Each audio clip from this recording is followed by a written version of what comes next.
problem is with my disease of perception is that the lens through which I see everything now, and since I've been born, is the only lens that I've ever seen things through. So I think that it's the only one or the only way.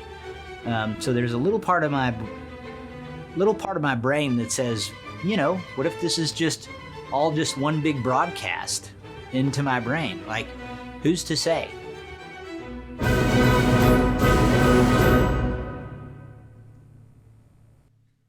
But the other thing is that I had a history teacher in 10th grade to tell me that if you took this history book, which was huge, if you took this history book and you stacked them up into this classroom, floor to ceiling, from wall to wall, all the way up, your life is one period in this history book of time.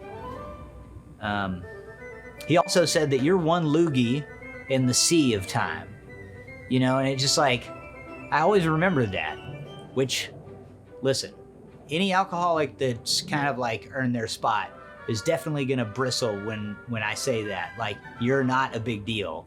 Like, you're just a little piece of a tiny part in a little thing of the huge thing. Like, I'll ride out in, like you said, like in the middle of fucking nowhere. Like, the middle of nowhere. Like, I don't know if you've ever been on the stretch of the interstate that goes through South Dakota, but there ain't shit between, like, Sturgis, South Dakota, and Cedar Falls, right? So it's like an entire state of not a goddamn thing. And so, like, if you get a hotel that's in the middle of the state, it's 6 or 8 hours away from anything, and they charge like $300 a night, because fuck you, what are you gonna do, go somewhere else? You know, as soon as I realized that I am 6 hours away at doing 80 miles an hour from any other civilization, it kind of makes you feel small, because then you realize that you're just a tiny cog in a massive gear. And not like a small in like a belittling way, but like small in a like, you know, again, there are no big deals kind of way. Like, it doesn't matter. Like, worst case scenario, like, you name it. Worst case scenario, no big deal. You know, like, it's, you know, I'm hauling ass across the freeway, Buffalo walks out, I'm smoked.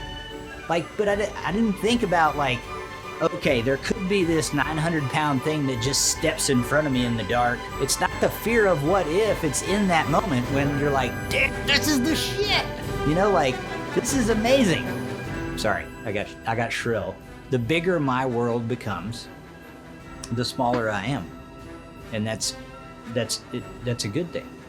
And it's good in a million ways. The most important one is that I suffer from this disease that tells me that I am the coolest guy on the face of the planet. And if I realistically understand that I'm not the coolest guy on the planet, and as a matter of fact, I can't even manage to keep my hands clean, then, you know, it's kind of like a big deal to not be a big deal. And it relieves a lot of pressure from me to my friends.